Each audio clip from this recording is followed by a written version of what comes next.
ရာကြီးရောက်တာသုံးနှစ်ကြာပြီအမေညီညာမွေးမိကပြီးတနေ့တည်းမှသာပြောရတယ်ရွာနဲ့အမေမွေးပြီးမေ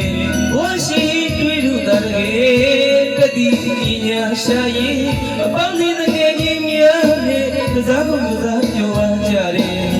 သာတော်ကအမှန်တကယ်